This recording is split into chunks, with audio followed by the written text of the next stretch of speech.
Hello, everyone. Welcome to another episode of Super Sub Podcast. Your host, Harish and Narv. Rough start. Um, but yeah, welcome to another week. We didn't do a Premier League roundup this week. We had holidays, so got to spend some time with the fam, spend time with Narvin in person in the flesh. Um, got to witness uh, the debacle of United. Um, Hey, we the won't demolishing of Chelsea too.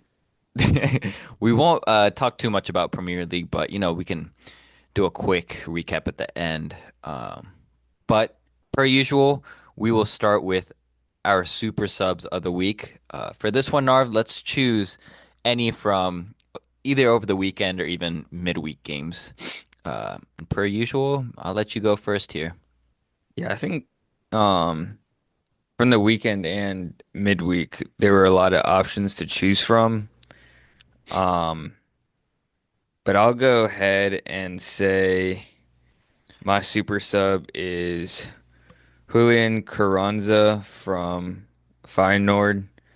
Um, he basically got the goal only a few minutes after coming on actually uh to tie the game, but that goal was quite crucial because it put him through on aggregate to advance to the next round. Okay, nice. Uh, Did you have one from like the weekend too that you wanted to touch on or I do, but I'll let you go first because I think it might be the same. from the weekend? Oh, okay. Yeah. Um, Mine is actually from the championship, Leeds versus Sunderland. So this was a pretty big game in terms of uh trying to push for, those automatic promotion spots. So Sunderland sitting at fourth, but they were winning against Leeds, and then second half, Leeds ended up coming back to win the game, and now they're clear in first place. So, uh, my super sub was Pascal Strujic, the center back. He came on pretty late in the game, uh, and not really even as a center back. He played more as like a holding mid. Um, and he ended up getting two goals. Um, and he was actually assisted by another substitute, who I'm not really too familiar with, but yeah, he ended up getting two goals to seal the win, and now they're sitting in first.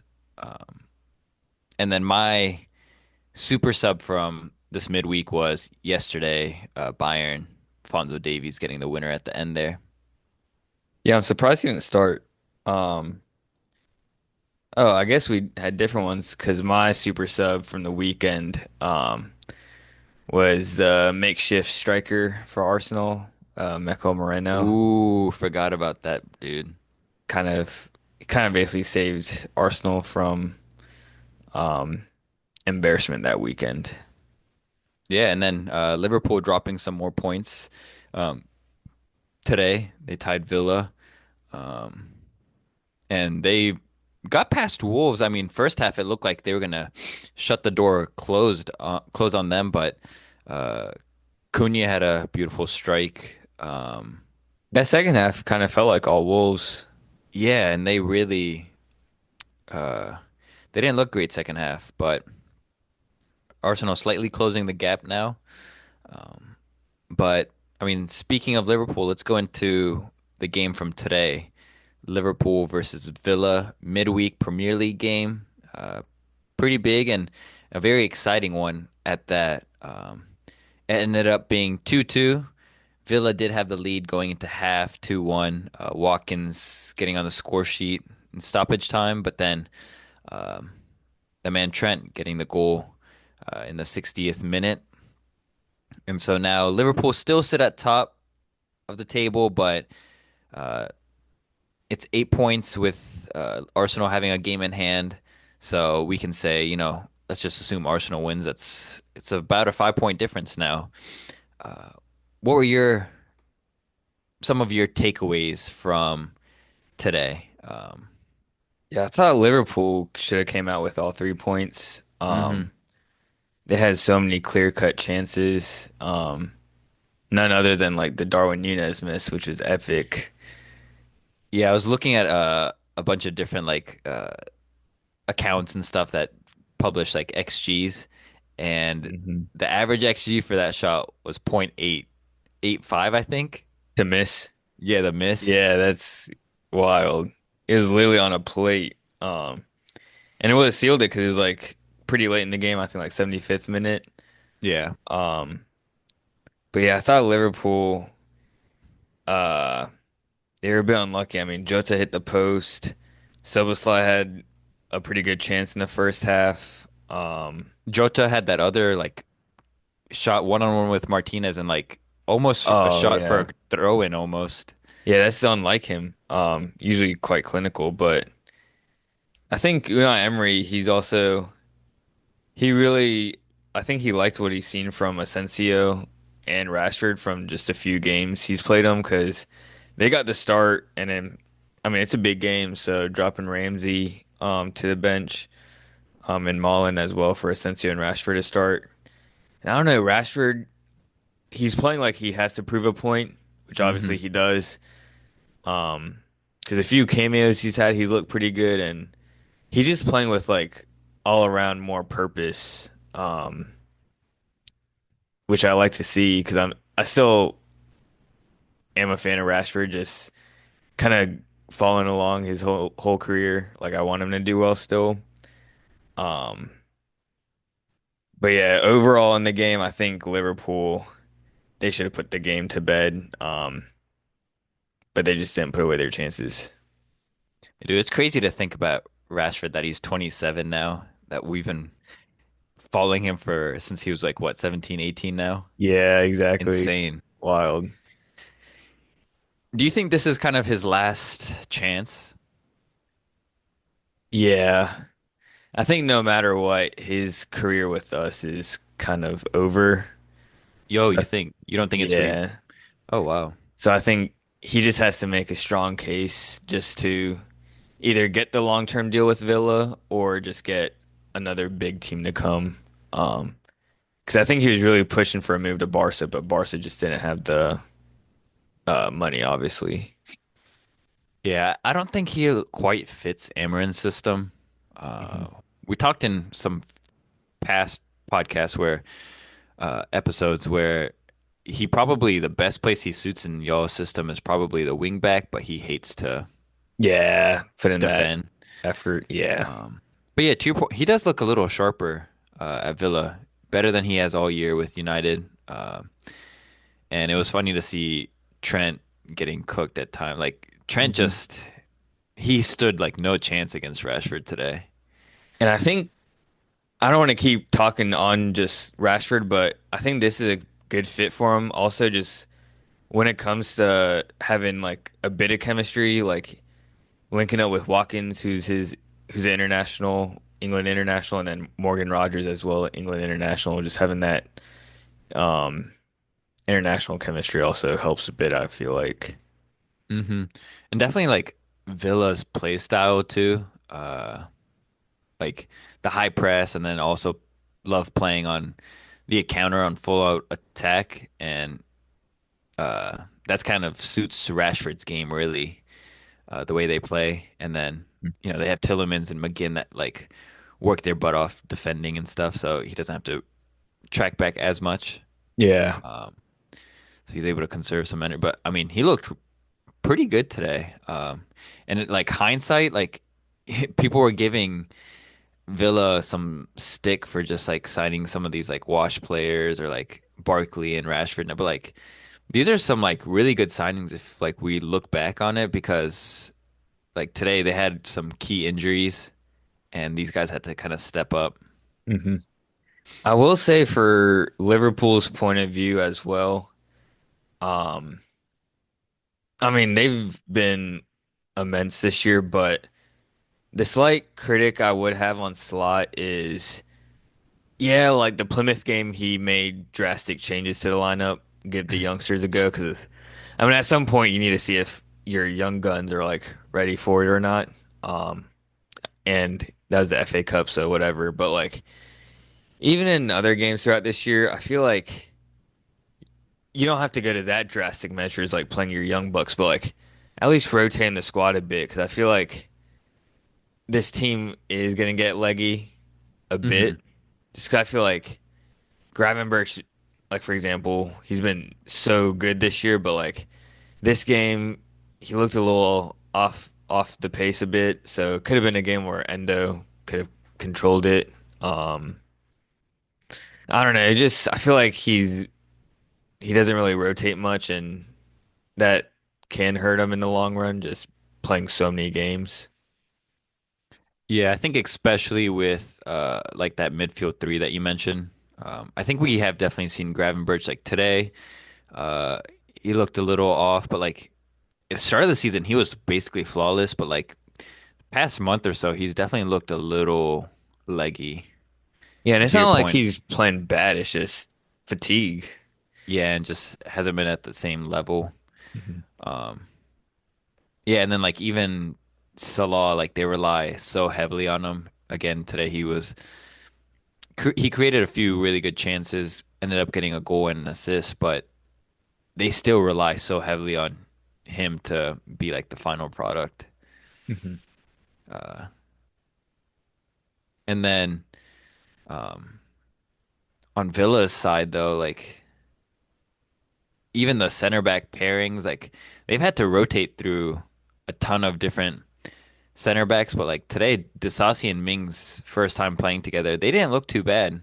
Um, they were cut open a few times, but I think that's just from Liverpool being so good on the counter. Yeah. But I will say, yeah, Villa, once they get Pau Torres back, that'll be a big boost. Oh yeah, because both those guys aren't great from playing at the back. No. Although Disasi today, he dropped the shoulder on Trent and won like the corner. Yeah, I saw like even in the like stoppage time, Mings, he was like doing some step overs, like trying to get a through ball in there. I was like, oh, Yeah, but let's move on to some Champions League games. So um, let's move to the Milan versus Feyenoord game. We had a Dutch team beating an Italian team, and then even today, PSV kind of moved on past Juve. is a Two Italian giants falling to some Dutch teams. tough week for Italian teams in the Champions League this week. Oh, Atalanta eliminated too. oh yeah. The Club Brugge. Did you see what the Gasparini said about Lookman? No.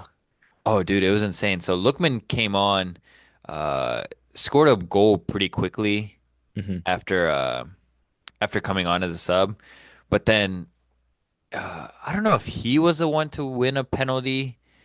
Um, I forget, but he did end up taking the penalty kick, Hmm. and it wasn't the best penalty he missed. Um, and Gasparini in the press conference after he sounded pretty upset, and he said, uh, "Lookman is one of the worst penalty takers I've ever seen in my life. Just terrible. He wanted to take the penalty after scoring the goal, and took the ball despite Ortegi and uh, that Charles guy being available. I don't like what Lookman did. Oh, jeez. Yeah, but he literally came out and said he's the worst penalty taker I've ever seen. Oh, wow, that's rough. Hmm. But that was one team that I was kind of excited to kind of see how they progress in Champions League. Same. And I mean, Club Brugge, they like snuck their way in there, Yeah, barely making it, taking yeah, that the last last spot. seed, right? Yep. Yeah. But Mignolet, he came out big with some huge saves that game. Yeah, he did. But yeah, let's t touch on the Milan Feyenoord game. What did you think of Theo Hernandez's scenes? Silly man. I feel like going into halftime, you got to know you're on a yellow. Oh yeah, Even I feel like from like those like Amazon, what do you call it? Uh, I'm blanking on those. All or nothing. Yeah, Um, like all these, they have like the coaches. They're like, all right, you're on a yellow. Like they remind their tell players you, of. yeah. So like, dude, you know if you dive, like Hmm. obvious yellow. Yeah, that was a He let pretty, down the team big time. yeah, because I feel like, well, even without him, I felt like they were the better team, but like they were dominating with like full 11. Yeah, they had their chances. Like very Hmm. last kick of the game too. That header. Yeah, I felt bad for Milan because they scored it super early. So I was like, oh, this they're gonna come back for sure. Um, but once they got that red card, it was just, it's gonna be shaky. Yeah. João Felix has really stood out to me so far since like at uh Milan. He's actually like getting playing time. It's pretty awesome to see. He's looking really good He's looking with Milan. saucy. Yeah. I see a lot of on Twitter. It shouldn't be compared, but like people just saying his like flair and stuff reminds them of glimpses of Kaká. Um, Uh yeah, I've seen posts about that. I mean, we know he has like so much talent. It's just consistency is never there. Yeah, but it seems like him and Jimenez have a pretty good connection, those Yeah, I two. like that duo. Yeah, I like how they work. I keep forgetting he played for Feyenoord because I was like, why is he doing the no Selly? But then I was like, oh shoot. Yeah, literally just a few weeks. Hmm. And it's crazy because Feyenoord, like, they were missing some key players as well. Uh, like even Timber, like their captain, he was missing. I think they had a total of like 12 guys on the injury list. Hmm. And then they also let go of, I mean, they Santiago Jimenez went to Milan, was at Feyenoord, one of their top players. So like even despite all that, they were able to pull the dub. Yeah, because even their number one keeper, he's out. Hmm. Uh, it's unfortunate. Timber, just like his brother.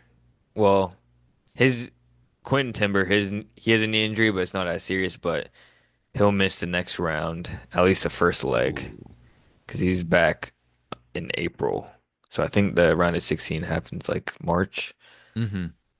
So he'll miss the. It's crazy because they're going to be matched up against Are they playing each Arsenal. other? I don't know. I have to see the bracket. Um, Yeah, I'm a little confused because I was hearing that there's the draw is going to be on Friday, but I thought it was just like a bracket and like the like for example the ones and twos will be on opposite sides and they'll play play. whoever was a lower seed. That's what I thought. Maybe But then it's Liverpool and Barca. They play either PSG or Benfica, I guess. Like the yeah, but what 15 or 16. yeah, but then I thought like since PSG was 15 and um they would play Barca because Uh, they're second versus Liverpool being yeah. first. Um, Yeah, it's all kind of confusing. yeah, because I was hearing draw is going to be on Friday, so I was confused. But to those listening, we'll sort that out and uh, kind of clarify that. Um, Yeah, but what are your thoughts on this game? yeah, I thought someone that was really disappointing was Rafael Leao. Um, I thought he was really quiet, and for such an important game, he was really disappointing. Being the number 10 with the number 10 jersey and everything. Not just this game, but I thought both legs he was super quiet. Um, and without Timber, I was expecting him to kind of eat, but he was quite disappointing. On the other side, Pulisic was creating a lot more chances, and he's nowhere as hyped up as Leao. And the more and more that I watch Milan, uh, I'm not that sold on Rafael Leao. I think he's super overrated. Um, I think it depends if he's fit. he's almost like a if he feels like playing Yeah, type player. yeah, for sure. But like at the top clubs, like it doesn't matter. Like you have to show up because you're gonna be scrutinized otherwise. And it makes sense. Like for example, if he was at a United or some big name team, he's gonna get the stick and everyone's gonna be talking about him. But I mean, we talked about it in the earlier of the season, like, hey, why isn't Rafael Leao like starting or why isn't he getting minutes and stuff? But I think it's just because Serie A right now, like, it's not as big as La Liga or Premier League anymore. It's kind of making its comeback, but I mean, he was essentially benched because the coaches were upset at him for being so lazy. And like the more and more I'm watching him, I definitely see that. Um, he's super like lackadaisical. He reminds me of just like a slightly upgraded version of Jadon Sancho. Just likes to pull out some Uh, trick, likes to pull out some tricks, slow down the game. mhm. I think he Does definitely has more quality to his game than Sancho, but yeah, I could see that in Yeah, terms he of like he's a slightly better version of Sancho. yeah, because Both fairly lazy. I know Arsenal fans and even me when we were talking about transfers for Premier League, I was like Arsenal if they don't splurge on a striker, then splurge on a winger like maybe a Leao, but I can see why they didn't pursue him just because Arteta likes having his wingers like Saka and Martinelli like even Martinelli, if he's not the best, he'll at least do the running and tracking back for you. Oh So yeah. Leao won't really give you that work rate. And Saka doesn't really track back as much, but like he's on a whole different level than Leo. But like that's the thing I'm saying. Like I feel like when people talked about Leo potentially making a big move this year, they put him in the same bracket as uh Saka. They put him in the same bracket as Vicha. They put him in the same bracket as like Rodrigo, like in Saka, like those guys. Hmm. But I feel like he's nowhere close on those levels. Yeah, I don't think so, not yet. Mm-mm. Because I mean, he has all the skills and attributes to be a really top winger, but yeah, like we've been saying, it's a matter of if he's just feeling up to play or not. Yeah, you just need like that elite. He doesn't have that mentality. Um, he's just kind of a lazy player. But like, yeah, as a fan, if he was at Chelsea, like, yeah, he can pull off these crazy skill moves once or twice a game, oohs and ahs. But I don't know. He doesn't really seem like a difference maker, and definitely not like a 90 plus million player for me. Yeah, at least not yet. I definitely think he's almost like a Felix, just needs the consistency and I don't know. I feel like he can be it. It's just not at the moment. We'll see. But I mean, Felix was never really given the keys at Chelsea. Um, Rightfully so, because I mean, Cole Cole Palmer. Palmer, yeah. But I mean, I've been begging for Felix to be given the keys in the 10 and let Cole Palmer play it out wide on the right.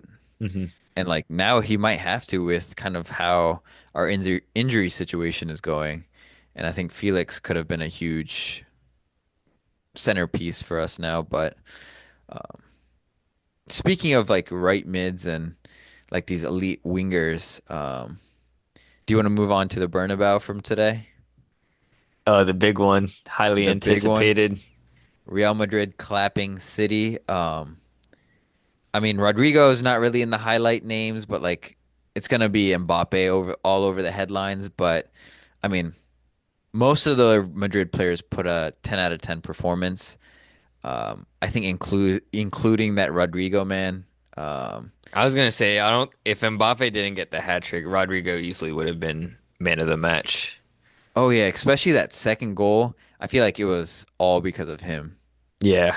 Goes from like that one like crazy touch in Hmm. the midfield and the link up play and like a selfless run where he wasn't even expecting the ball but ended up getting it and then cheeky assist to Mbappe.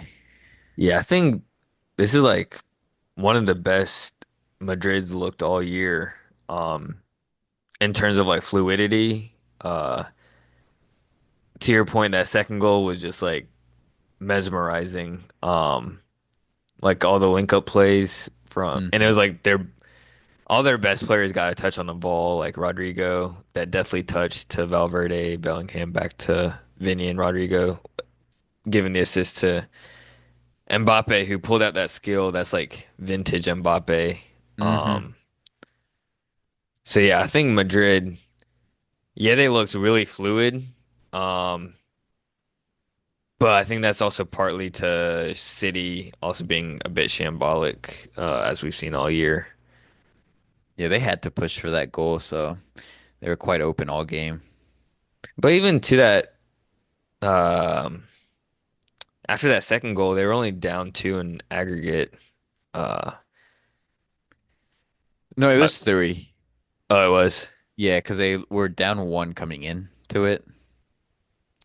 No, they tied the first leg. Remember, it was 2-2. No, Madrid won. Remember Bellingham? Oh, that's right. The winner stoppage Yeah, time. Yeah, yeah, yeah, yeah. and you know what the Bellingham celebration I think was? Because we talked about like how Brahim Diaz scored Came the in. second and Yeah. didn't celebrate after his goal, but then started the third one. I Hmm. think he was copying Haaland. Because you know how Haaland does that one walk?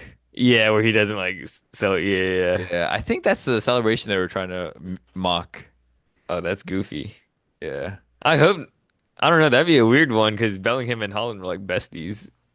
Oh, Dortmund. Yeah, that's true. But City, considering like how much they had to like be on attack and like I don't really remember them creating a clear-cut chance today. No, they were awful. They were Uh, so bad. I don't remember any chances they created, to be honest. The only ones they did was after they made the late subs with McAtee and he got like the That was lucky too. lucky finish. Yeah. Um, yeah, I don't remember any chances. I thought City all around was really poor. Uh, Nico had a terrible stinker of a game in the middle. Nico Gonzalez. Yeah. Yeah.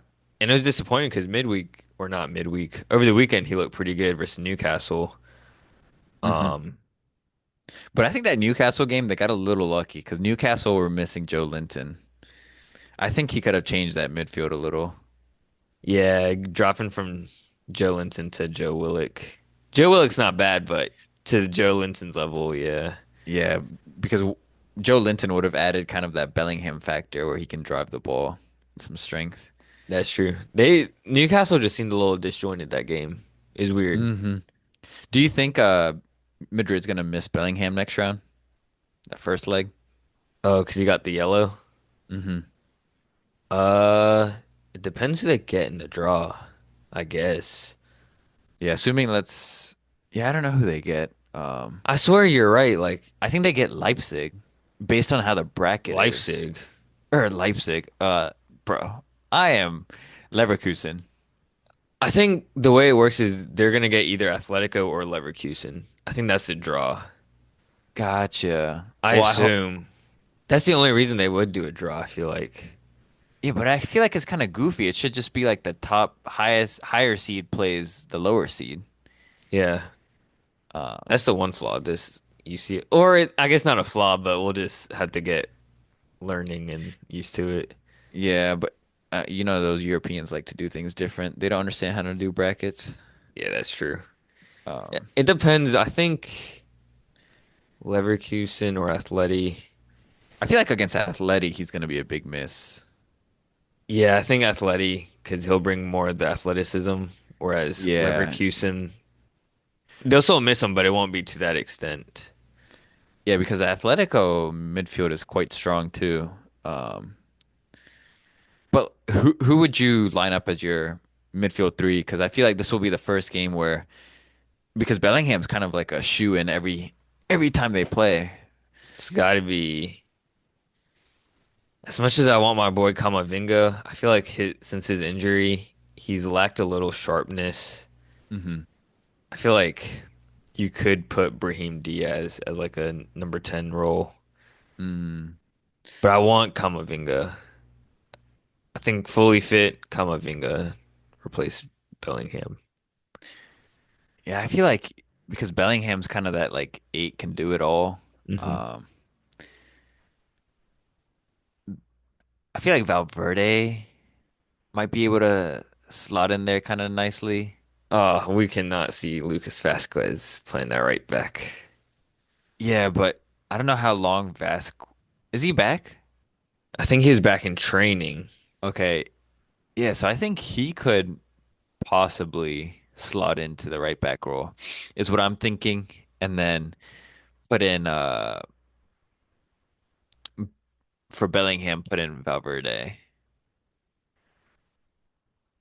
I don't know. Vasquez, the last time I saw them play Atletico, Vasquez was getting cooked.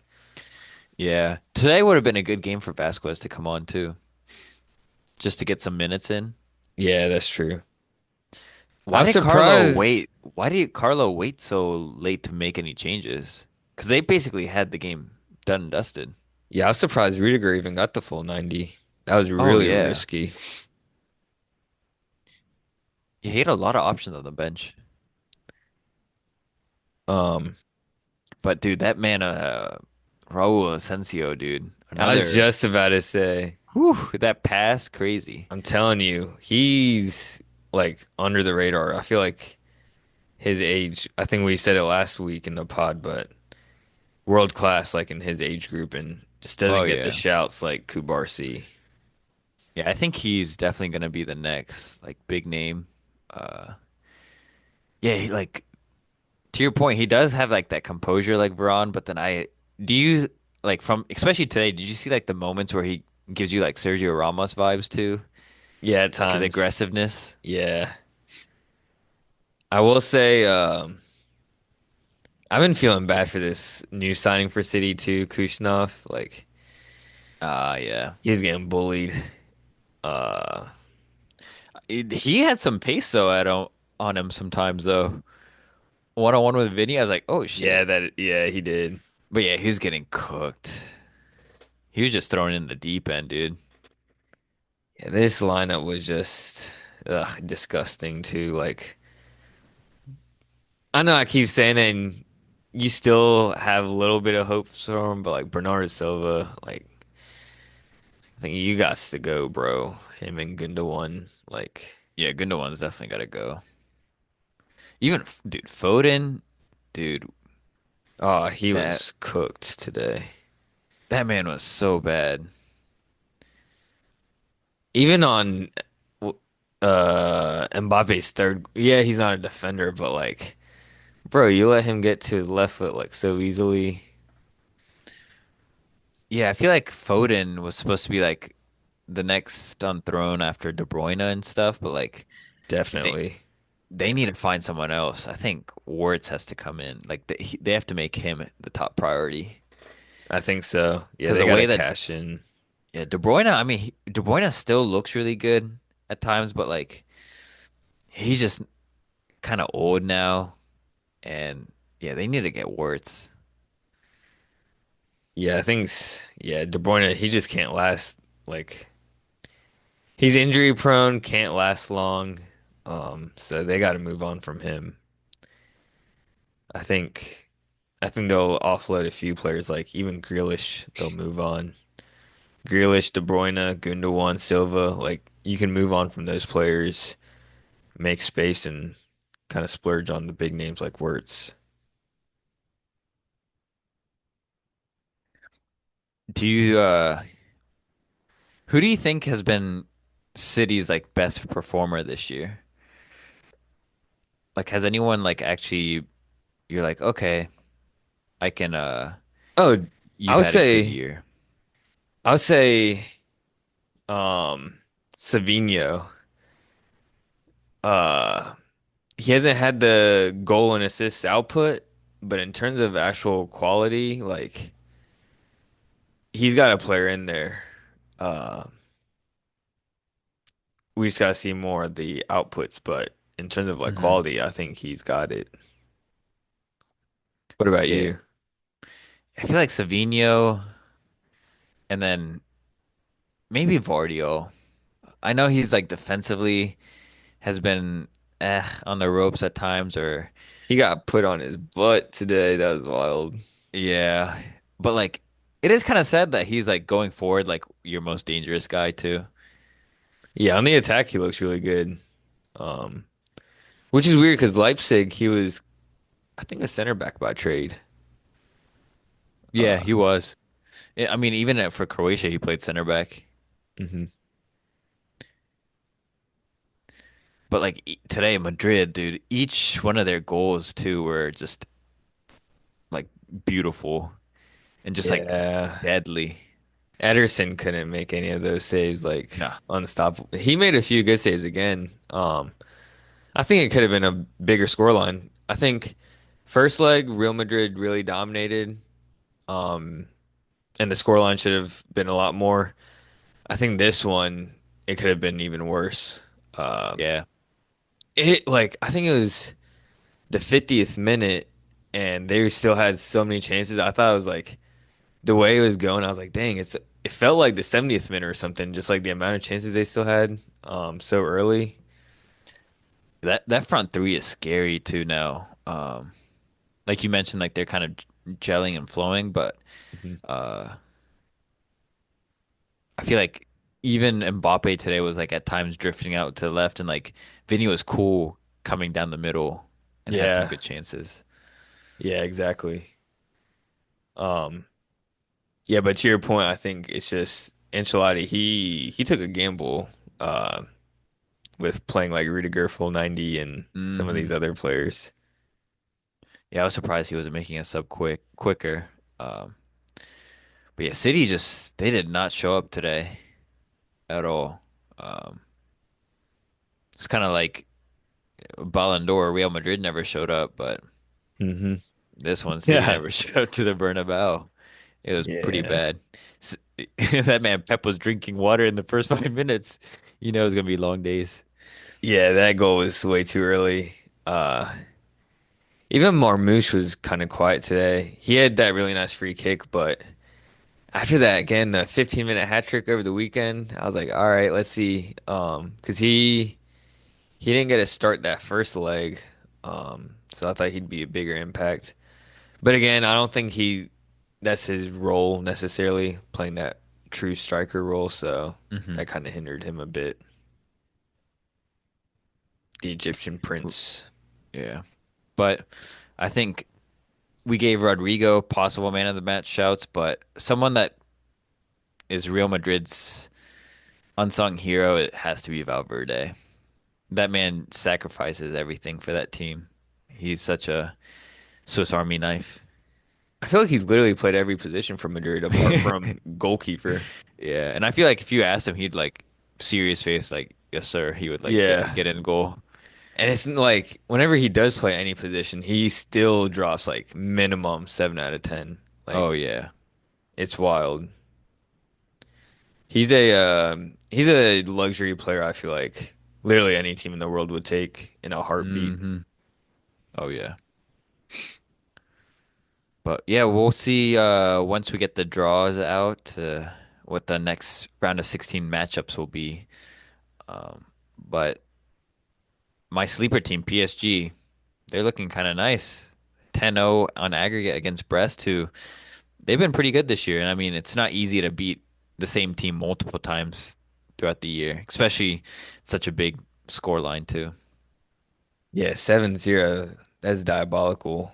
Um, they've just had a really tough February playing PSG. They lost in I guess that it's the FA Cup version in France. They lost to PSG 5-2. First leg lost to PSG 3-0, and then today 7-0. So PSG, they've gotten the better of Brest, but yeah, PSG looks scary. And I think you were saying last time around, like I don't want to jinx it for them, but they've kind of got Ligue 1 on their wraps, so Yeah. they can rest players if they really want. Yeah, they have no mercy for Brest. Yeah. All love. Yeah, I didn't have a sleeper team, but like the team I had winning was Inter Milan, so hopefully the way it's been playing out for these Italian teams, they don't get knocked out too early. So, Were there any other games over the weekend or from the Champions League that you wanted to touch on? um, I think the only other one was this is the beauty of the Champions League. Uh, I didn't really get to catch it, but Benfica versus Monaco. Um, I just want to Oh, read out like how the scoring went for listeners, just to show you how insane this game was. So coming into the game, Benfica won 1-0 away. Uh, or yeah, 1-0 away. Away goals don't really matter now, but this game, Benfica at home versus Monaco, Ben Benfica took the lead, so 2-0 aggregate, but then Monaco tied it 2-1 aggregate. Monaco uh, scored again, 2-2 aggregate, 2-1 in the day. Benfica score. Uh, wait, I am so confused. I'm struggling with math right now. yeah. So Benfica scored the opener, and then Minamino scored the equalizer, so it was 1-1. And then Pavildis scored the penalty. Oh no, but Monaco went up 2-1, and then Mhm. Pavildis scored the penalty 2-2, and then Monaco scored 81st minute, thinking they tied it up on aggregate, but then uh, Benfica they scored at the very end. Yes, yeah, that's how it went. Pavildis his assist in the first goal was insane. Oh, for real? Oh yeah, it was. I was like, dang, I didn't know he had this like pace on him and like went down the line and it was like a beautiful cross. Oh, wow. But that man Minamino was eating today yesterday. Yeah, I know I wanted to watch this game, but I just wasn't able to catch it. But I wanted to catch it because there's a lot of United fans who originally we wanted Omar Marmoush, but once he got those offers, like he was going to turn down the big clubs. Hmm. Um, but another player that United fans want as an alternate to Marmoush is this player from Monaco, Elise Ben Seguir. It's Mm. Moroccan, who can kind of play the inverted 10. So I wanted to kind of catch that, but wasn't able to. Yeah, he looks like a pretty tricky player um, out in the left, and it Hmm. seemed like he kept it like inverted. Like Minamino almost played like a second striker role, and then that guy would kind of shift in to like almost like the number 10, and he looked pretty comfortable there. Um, but someone that kind of had a stinker was not stinker, like he was creating a lot of scary chances, but just wasteful. And I think Monaco could have potentially secured the win was Embolo. Uh, he only shows up for international games. Yeah. He looks like he's gotten thicker, but like he's got some strength on him. He still It's got the insane. pace. Dude, he was bodying Otamendi. Yeah, it is wild though. He still plays at this level. Hmm. What about you? You got any other games you want to touch on?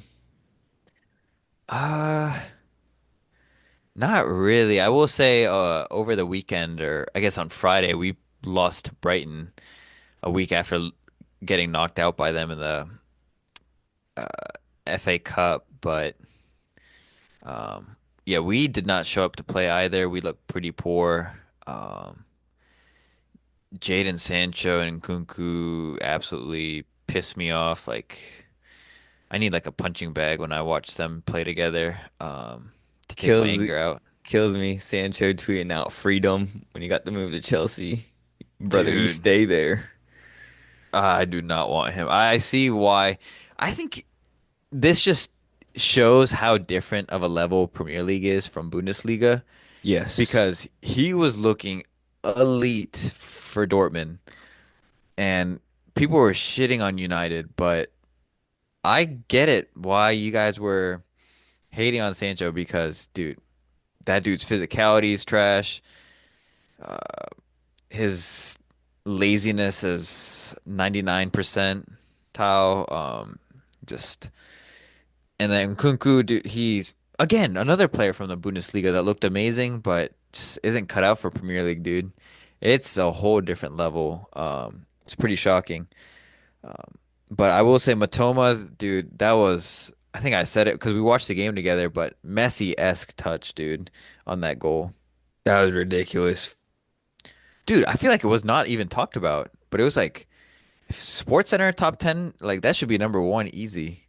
Yeah, the touch and the finish, like the touch itself was crazy hard, and then having the composure to sit your defender down, get past them, whole nother Oh skill yeah. also.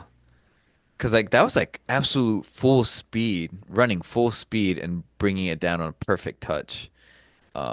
And I Yeah. remember like there's a clip of Thierry Henry in a podcast or an interview saying like, like people don't respect soccer because you see these guys hitting diagonal balls 40 yards perfectly, but it's like they don't understand how difficult that is. They think they can do it, but like when they see a bicycle and stuff, they respect it, but not when it's like a 40-yard pass. But then like, and an NFL player does like a 40-yard pass, it's a highlight reel. I Hmm. think this was just like that. Like he made it look so simple, but like for those that really understand the game, like that's one of the hardest skills to pull off. Like when you're running full speed. And so to those listening, uh, if we were to compare this to other sports, in the NFL, for example, it's like a wide receiver running and making running full speed, but then uh, making a diving one-handed catch, Yeah. tiptoeing his way into the end zone, like on the Hmm. sideline. Oh Like, yeah. like what Yeah. would you say like the NBA equivalent is for the NBA fans listening? NBA equivalent. Let's see. That'd be like a pulling off like a Aaron Gordon type dunk in the slam dunk contest. In a live game. Yeah, in a live game. Yeah, for sure. I will But say some of your key players question marks to this game. Casado, he looked iffy. But I'll that's give another I'll player. give I'll give him some leeway because he's had a fantastic year overall. It was just maybe a one-off. That's another player that Gravenberch, I think you had mentioned with Liverpool that I'm sure, dude, he's feeling it right now He's because he's probably been looking at his carrying. teammates like, "What the hell y'all doing?" Like he has to cover so much ground. Hmm. And he does it every single game. He gets no rest. Yeah, so I'll give him leeway. But this was one of his poor games, and to your point, it's just he's fatiguing a bit. Um, Mhm. Cole Palmer just not too influential. I mean, y'all had zero shots on target. Yeah. How do I contact Enzo Maresca? I need to tell him to play Cole Palmer out in the right. It's gonna work, but I just need his contact info. Like, how do we do this? How do we make it happen? He will change the game from the right hand side coming And in. then drop Dewsbury Hall into 10. Yeah, or bring back Joe Felix somehow. Calling back two lone players in the season would be crazy.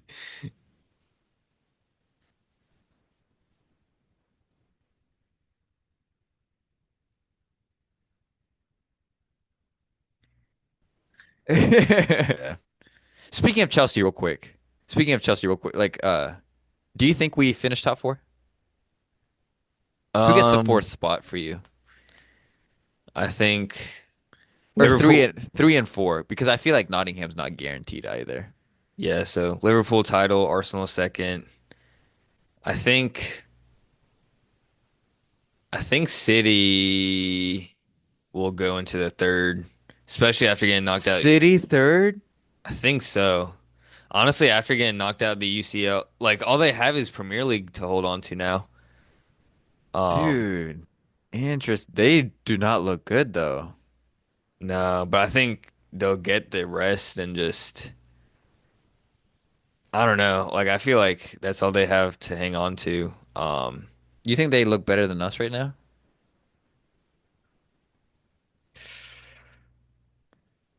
It's almost on par. Y'all probably look slightly better, but City third. Man, I really want to see them Europa League though. I don't know. It's I think Bournemouth can climb up there too. I really want Bournemouth on the UCL spot. Yeah. I feel like that's the only way to keep some of their big name players. And I think you guys could go down honestly to like seven. 7. Because Newcastle's been hot this like second half of the year, apart from getting demolished last game. But Hmm. what about you? You still think top four is in the? I mean, it's still in reaching distance. But you think you'll get top four? Uh, mm, no, I think we'll finish right outside. Um, I think it's gonna be the second play or third place team. I think it's gonna end up being Bournemouth, Hmm. especially because we've seen what they're able to do with like a team that's been super injured and stuff. But once their players are actually healthy, I was looking at their schedule, and the only tough teams that they have is the last 4 weeks. They have Arsenal, and then they have Villa, and then Man City. So those three, and they have them back to back to back. Hmm. Um, but before, other than that, dude, they don't really have any tough games. Maybe United and Fulham, but like I expect them to beat y'all. And then Fulham might be a close one, but other than that, I don't see them really losing any games. Yeah. And then I think Newcastle have a good chance um, as well. So I'm expecting Bournemouth and Newcastle. Oh yeah. Let me take back on. I did not realize City's schedule is crazy. Apart from like Everton, their remaining fixtures in the Premier League. So I don't think City's top four bound. I think Bournemouth and I think Forest are actually legit. I think Bournemouth three, Forest four, City five, Newcastle six, y'all seven. Mm, wow. Yeah, I'm hoping that we'll finish Europa League I think spot. if you don't finish Europa League spot though, it's considered a failure of a season. Yeah, I would agree. I think coming into it, we would have been expecting to get at least top 6, or at least that was my Wait, thinking. is top six six places Europa? I forget how many from. It's only four slots in the Champions League, right? And then the fifth is the Europa. Yeah, but then depending on who wins like the FA Cup and stuff, I think there's an extra spot for Europa League. Ah, yeah, yeah, yeah. You're right.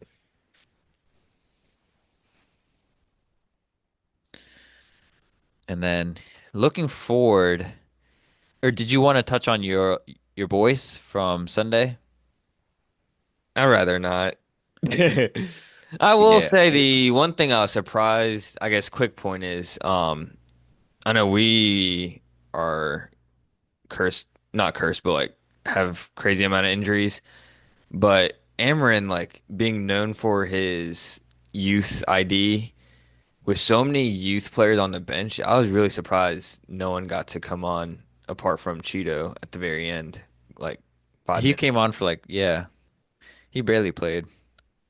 Yeah, I was super confused. That boy looked nervous. Yeah.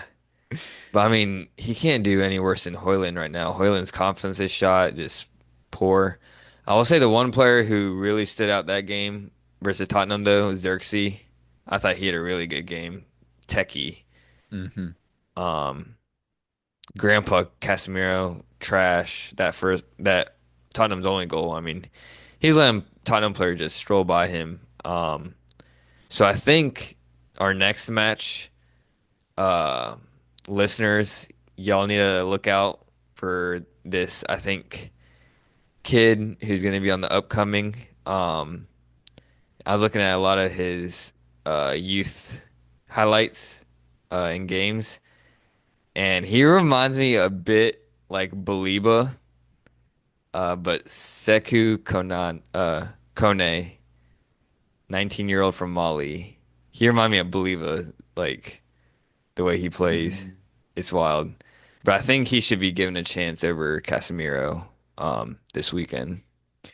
Yeah, I feel like in this type of season, like Amarin does historically like his young guys and um building a strong pipeline. Hmm.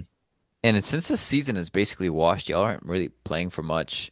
Yeah, Why because not just bring them on? exactly. I don't think, I mean, God forbid, we're not gonna get relegated, but like, so I feel like Europa League and FA Cup are the only things we're holding on to actually try to win it all. Whereas to your point, Premier League, I think he's using it as a experiment where he's kind of figured out some of the players he wants to use, but why not use it as like an audition to see like who which young players are kind of ready for the big step?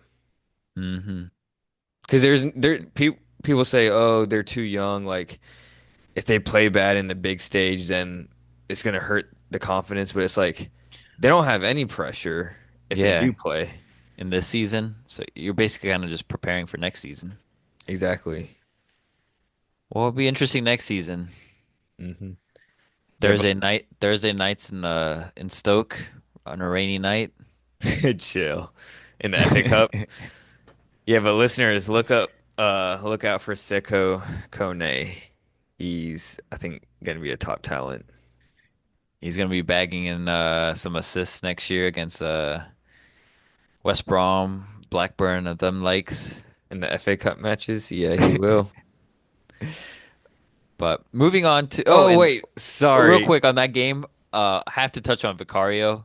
Came back and he looked because y'all created some pretty good chances, but Vicario Goalkeeping had night. what? Not Vicario, you playing. made some pretty good saves. What what injury did he have? I forget. Yeah, I don't like that rat.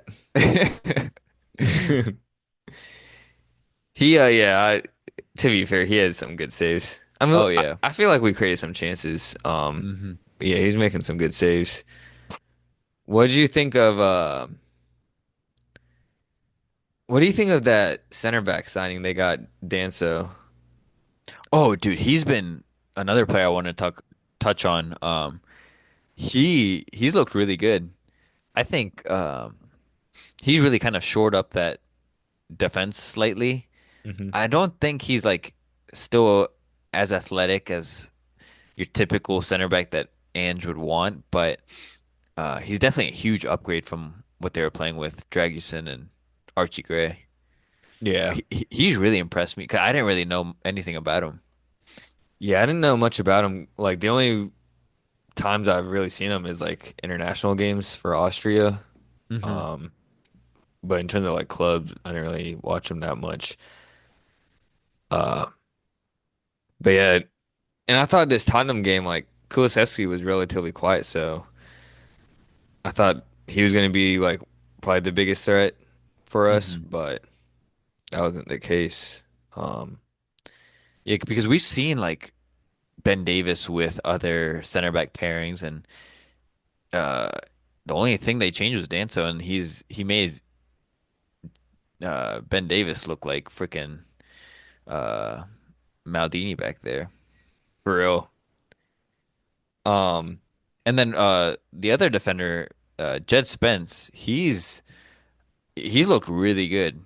He's been one of their bright spots, I feel like. So it'll be interesting once Adogi's back. he was back this game. He was on the bench. I thought he'd get some Mhm. minutes maybe just to get a feel again, like Odebear, but um, Yeah, I think even with the Dogie back, you got to keep Spence just the form he's been on. Yeah, He's been pretty vital for Tottenham. agreed. Yeah. Uh, Do you think this takes Ange off the hot seat, or is it just kind of one game? it's a one-off. Yeah. Is And it's against freaking United. yeah, battle of the mid-table teams. Um, Mid. What are y'all? Y'all are not we mid. Y'all are 13, 14. we were 12 before this game, or 14 before this game. Mid. Mid. Ew, y'all are 15. That's bottom. I'm saying we were That's we were either 13 or 14 going into the game though. ugh, ugh. Whatever. This season doesn't really count for me. It's Dude, a if test run. y'all get relegated, dude, We won't. If we would get you? relegated, I can put my whole bank account. We won't get relegated. You'll send your bank account to me. Oh yeah. Okay. Oh yeah. I mean, I would love to see Ipswich stay up, 12 points behind y'all. And Not gonna happen. I mean, at Leicester, I would love to see El Canoe stay up in the Premier League. That means you'll have to watch another season of IU. Ugh, disgusting. Somehow, IU's gonna finesse himself to another Premier League team. That's one of the most annoying players. His bald ass is gonna somehow make it to another Premier League team. I was I was gonna say though, from speaking of United also, uh big shout outs to Anthony on loan at Real Betis. Yes. This man's been balling out since Doing the loan. backflips and shit. Yeah, doing crazy backflips after scoring. Uh, Uh, Real, he got a goal and assist versus Real Sociedad. Real Betis, they've been showing like hella love to him too on Instagram posts, already calling him the GOAT. They're like the GOAT back at it again. I was like, damn, 4 games in. it was so funny because they did his like you know how teams do the player reveals. Hmm. Do you remember his? They did him so dirty. It was like literally they probably did it for like $5. Like it was terrible. Was it the plane? Nah, that was That was just a meme, what, yeah, right? that was a meme. Okay. His was like where they you know Anthony doing this one on the The sideline, that eyebrows, meme. Yeah. yeah. Um, they just had a picture of him doing that in a United jersey and a piece of paper, and then they just moved it, and then it was just him in a Oh, Betis jersey. that's goofy. He's been cooking for Real Betis. Yeah. Did you see his interview today? Nah. He did some interview. It wasn't like at a. It looked like a morning, like a Spanish Ellen show or something like that. He looked so Mhm. cute though in his little like he had like a varsity jacket on. Uh, but I saw the translation. It was like really sad. But he was like, he felt like completely lost at United and like absolutely no connection. And he was like, uh, pretty like emotionally not well.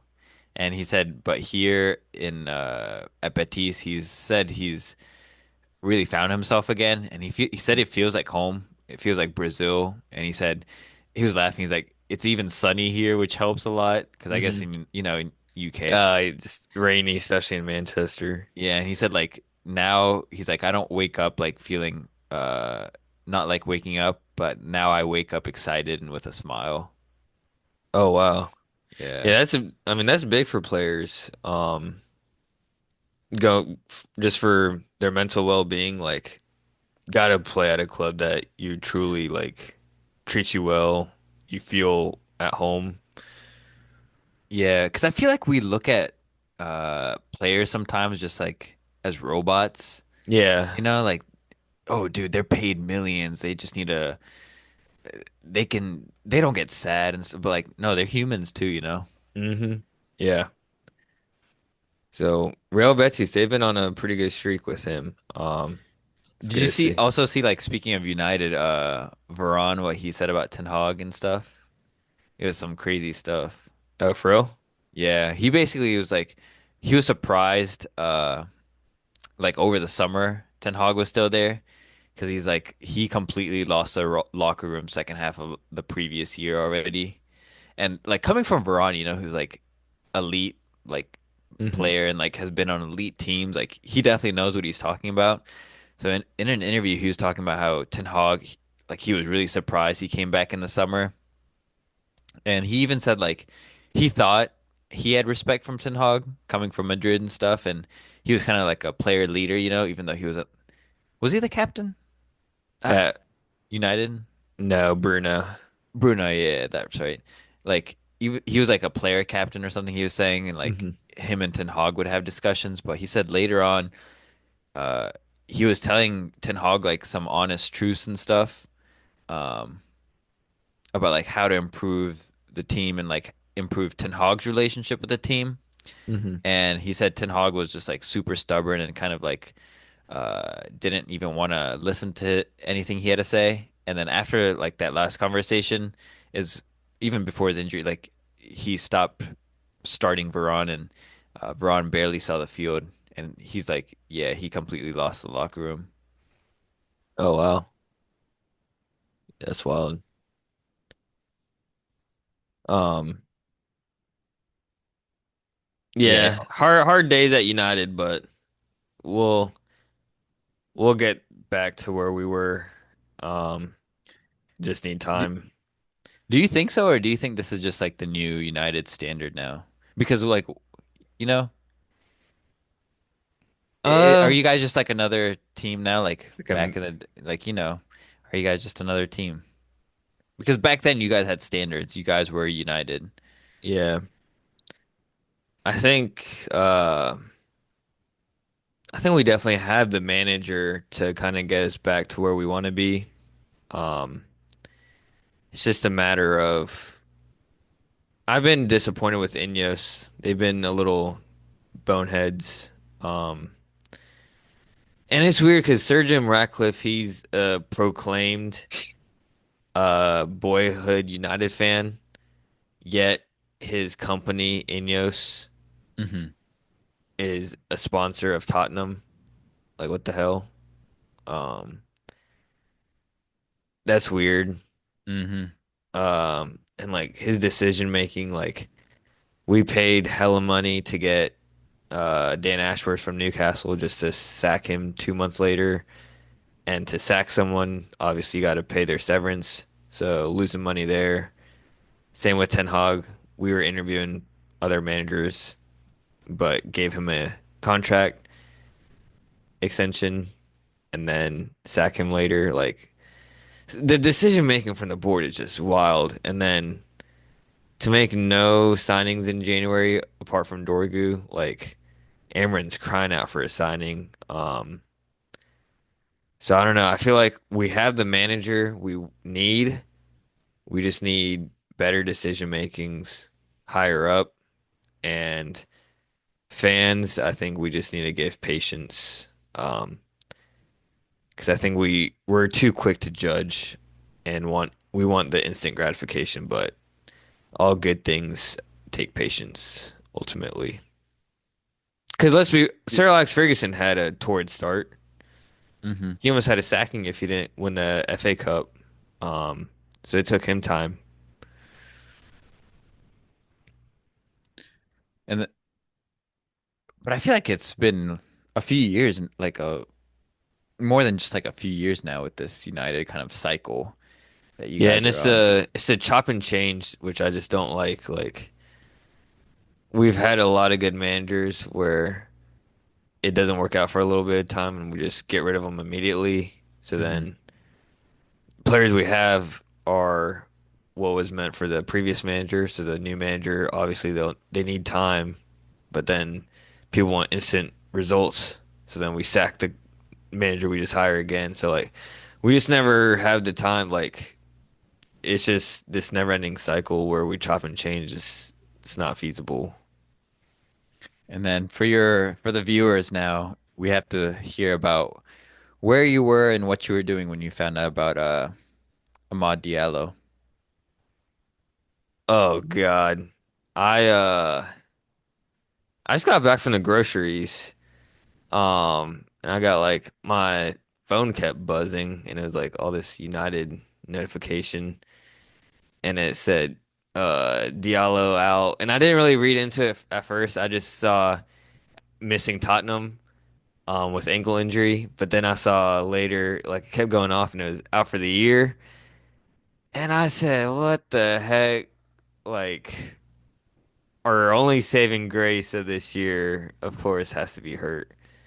Um, and then so I look at my phone to look at like how long he's gonna take and stuff, and then come to find out that Kobe Mainoo's out for several weeks, Ugarte's out for a few weeks.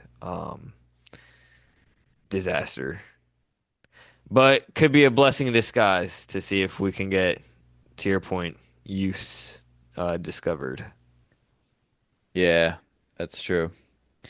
Especially with the season, it's kind of over, so finito. Hmm. But yeah, speaking of youth, forgot to mention Chelsea.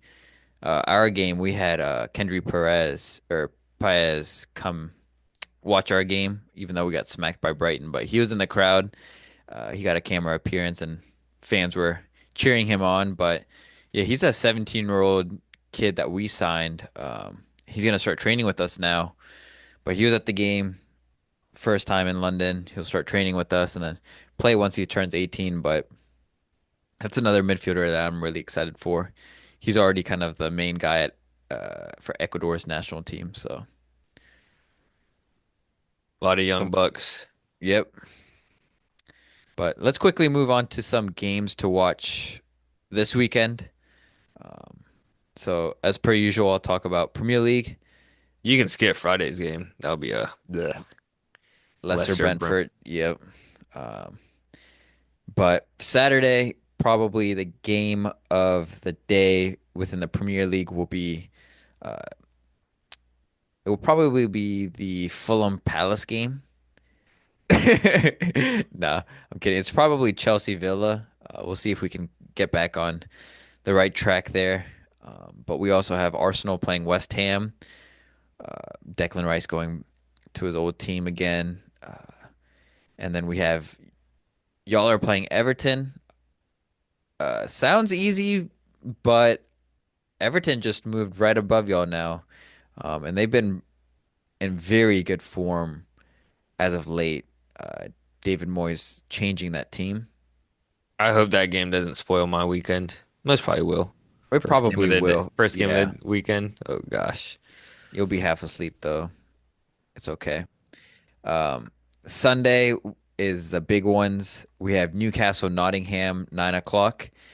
At 11:30, we have Man City, Liverpool. Thank God, Premier League, that they did not put it at the same time like they do on Sundays sometimes. So bless up to Premier League for that. And thank God no Monday games. Yeah, we play on a Saturday weekend this time. I Let's don't get go. why Liverpool was scheduled today because they made up their game versus Everton. It's weird. Yeah, maybe they're like, City played today, so we need Liverpool to play to make it even. Oh, yeah, it could be. I'm looking also real quick around the world.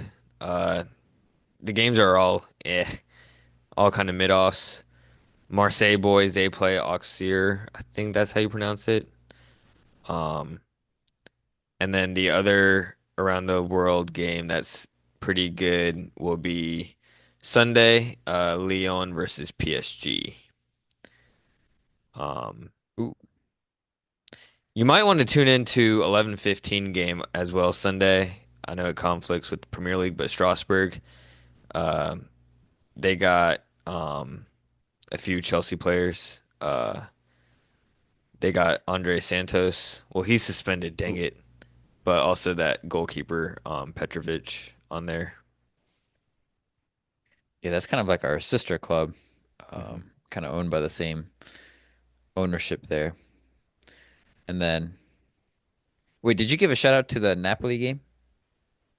No. They play Como on Sunday. Como, man, that's a team. I think that was one of my overachievers of the season in Serie Mhm. A, but they're sitting kind of mid-table, Yeah, um, 13th. which Yeah. is really impressive for how small that team is. Yeah, they have a player who I said Arsenal should go after as a backup to Saka and Nico Paz. I didn't realize he was from Real Madrid. He's a Real Madrid product. Oh, okay. You're saying the replacement for Saka as like a backup? Yeah, because I think Saka is gonna eventually get a big move if Arsenal don't win anything in the near future. So that's Wow. I would think he's a gunner for life. when Real Madrid come knocking, can't turn that down. No, even a true gooner. Mm-mm. Um, but yeah, Napoli, they're sitting in first, but still, that Serie A title race is pretty close still. Yeah, none of them can take control last few weeks. Each of them are given opportunities to kind of extend it, but they just seem like they want to make it close. Yeah, and then La Liga too. We have the three horse race, Barca in first and Real Madrid in second, both with 51, but goal differential is what keeping Barca at first, and then Atletico with 50 points, and then uh, low-key Athletic Club, they're sitting in fourth with 45 points. Yeah, that's another one where they're kind of playing a merry-go-round. Like one week they look good, other week they kind of want to hand it off to the other team to take control of the table. So that's a tight one. Yeah, Nico Williams has been a really interesting one for Athletic Club because he had a crazy Euro and a lot of teams were interested, but um, he usually has been coming off the bench now. We're Yeah, not really seeing the field. he's been all right. He hasn't really put the His world to light. his brother's been looking really good though. Yeah, and his brother's close to retirement. Old head. But I think now going forward we have to give a shout out to Marseille boys like you did, and then just because Anthony is vibes, him and Isco, we have to give a shout out to Rio Betis going forward. But they also play on Sunday, so keep an eye out for Anthony. Let's see if he can keep his streak alive. Yeah, let's see it. Um, so next week we'll Oh, one more game. Huge one. English Championship on Monday. Sheffield versus Leeds. oh, The I win hope Sheffield cannot get promoted. No. the I winner goes to first. Wow, that's big. But hopefully Leeds takes it this time. Sheffield, whenever they come to the Premier League, they're a bore to watch. We do not want to see Diaz back in the Premier League. It's funny he's about to Oh be yeah. He's gonna back in the curse Premier them. League. He's gonna curse them. Um, yeah, but with that, I mean, most of the leagues season's all coming to wraps, so we'll keep you all posted. We'll obviously do another recap next week of the Premier League, but also just keep you guys updated on leagues around the world, including the championship. Um, championship, I'll admit that's one of the hardest leagues. I mean, teams quality wise aren't great, but the amount of matches they play is totally insane. Um, so we'll keep you guys updated with that as well. And with that, thank you for listening to this recap of the Champions League roundup. And until next time, peace out. Peace.